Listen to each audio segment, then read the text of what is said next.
ఇవాళ పోలింగ్ కూడా జరుగుతుంది. Yes. ఇవాళ పోలింగ్ జరుగుతుంది. తీర్మార్ మల్లన్న కేసీఆర్ని బీఆర్ఎస్ ప్రభుత్వాన్ని తీర్మార్ మల్లన్న ప్రతిరోజు ఎండగట్టేవాడు. ఆయనకున్న యూట్యూబ్ ఛానల్ క్యూ న్యూస్ ద్వారా ప్రతిరోజు ఇట్లాగే స్క్రీన్ మీద ప్రజెంట్ చేసేవాడు. ఇదేంటని క్వశ్చన్ చేసేవాడు. అవసరమైతే బీఆర్ఎస్ నేతకి డైరెక్ట్గా లైవ్లో ఫోన్ కాల్ కలిపేవాడు. కలిపి డైరెక్ట్గా అడగటమే, డైరెక్ట్ అటాక్ అన్నట్టే.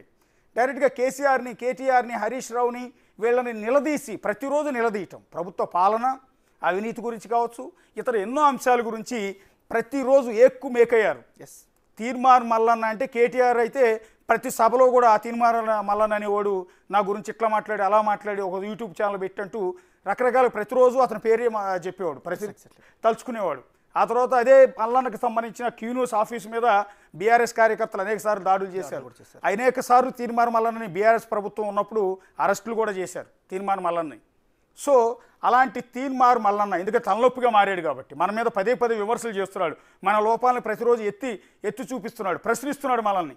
సో ఇలాంటి తలనొప్పిగా మారిన తీర్మార్ మల్లన్న ఫోన్ నెంబర్ను కూడా వాళ్ళు ట్యాప్ చేసినట్టుగా భుజంగరావు ఇచ్చిన స్టేట్మెంట్. బహుశా తీర్మార్ మల్లన్న ఇప్పుడు ఆల్రెడీ పోలింగ్ జరుగుతుంది కాబట్టి ఆ పోలింగ్ బూతుల దగ్గర తిరుగుతూ ఉంటాడు. సో తీర్మార్ మల్లన్న ఆల్రెడీ తీర్మార్ మల్లన్న అన్నట్టున్నాడు గతంలో కూడా, నా ఫోన్ కూడా ట్యాప్ చేస్తున్నాడు, చేస్తే చేసుకో, నువ్వు ఏదింటావు, నువ్వు ఏదైనా చేసుకో అని డైరెక్ట్గా ఓపెన్గా చెప్పేస్తుంటాడు తీర్మార్ మల్లన్న. సో తీర్మార్ మల్లన్న సో మీకు పెద్దగా ఆశ్చర్యం అయ్యి పోవచ్చాము. ఒకవేళ ఇప్పుడు తీర్మార్ మల్లన్నతో మనం మాట్లాడే ప్రయత్నం చేసినా మల్లన్న ఒకే మాట చెప్తాడు, ఏతి చేసుకొని అంటాడు. ఏమింటాడు చేసుకొని అంటాడు. అండ్ దెన్ అప్పట్లో టీపీసీసీ ప్రెసిడెంట్ ప్రస్తుత తెలంగాణ ముఖ్యమంత్రి రేవంత్ రెడ్డి అండ్ అతని కుటుంబ సభ్యులపైన ఫోన్ కాల్ని ట్యాపింగ్ చేసినట్టుగా కూడా ఈయన కన్ఫెషన్లో చెప్పిన పరిస్థితి. ఇది వెరీ ఇంపార్టెంట్. ఇప్పటి ముఖ్యమంత్రి అప్పటి టీపీసీసీ ప్రెసిడెంట్గా ప్రతిరోజు అప్పుడు ప్రతిపక్షంలో ఉండి ఆ బీఆర్ఎస్ పార్టీ అవినీతిని, కేసీఆర్ పాలనని, కేటీఆర్ను, హరీష్ రావును ప్రతి ఒక్కళ్ళని ప్రతిరోజు కూడా ప్రశ్నిస్తూ ఉండేవారు రేవంత్ రెడ్డి. అందుకని రేవంత్ రెడ్డి పైన ఒకసారి ఆఖరికి జన్వాడ ఫామ్ హౌస్కి సంబంధించి డైరెక్ట్గా వెళ్ళి చూపించే ప్రయత్నం చేస్తే ఆయన మీద కేసులు బనాయించి ఇంట్లో బెడ్రూమ్లోంచి ఈడ్చుకెళ్ళి అరెస్టులు చేయించిన సందర్భాలు కూడా ఉన్నాయి.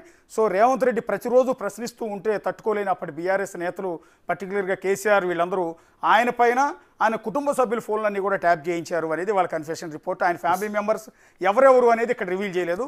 సో ఎవరెవరు ఆయన సోదరుల ఫోన్లు అయి ఉండొచ్చు, ఆయనతో అత్యంత సన్నిహితులుగా ఉన్న వాళ్ళ ఫోన్ నెంబర్లు అయి ఉండొచ్చు, లేకపోతే రేవంత్ రెడ్డి గారి ఫోన్ అయి ఉండొచ్చు, లేకపోతే ఇంకా ఎవరెవరు ఆయన కుటుంబ సభ్యులు అన్నారు, family members of Revanth Reddy, అప్పటి టీపీసీసీ ప్రెసిడెంట్. సో వాళ్ళందరూ ఫోన్లు ట్యాప్ చేశారని ఆల్రెడీ రేవంత్ రెడ్డి కూడా ఇంతకుముందు అనేక సార్లు ఆరోపించారు, నా ఫోన్ ట్యాప్ చేసిన మాట వాస్తవం. అందుకనే కాంగ్రెస్ పార్టీ అధికారంలోకి రాగానే ఇది ఈ విధంగా ఎదుటోళ్ల జీవితాలతో, ఎదుటోళ్లతో ప్రైవసీతో, వ్యక్తిగత జీవితంతో ఆటలాడుకునే ఈ ఫోన్ ట్యాపింగ్ పైనే రేవంత్ రెడ్డి దృష్టి పెట్టారు. అధికారంలోకి వచ్చిన వెంటనే ఫోన్ ట్యాపింగ్ పైన విచారణ ప్రారంభించారు. మొదట ఎవరికి అర్థం కాల. దీంట్లో తీగల కృష్ణారెడ్డి గారు లైన్లోకి వచ్చారు. తీగల కృష్ణారెడ్డి గారు, నమస్కారం. కృష్ణారెడ్డి గారు నమస్తే. నమస్కారం. నా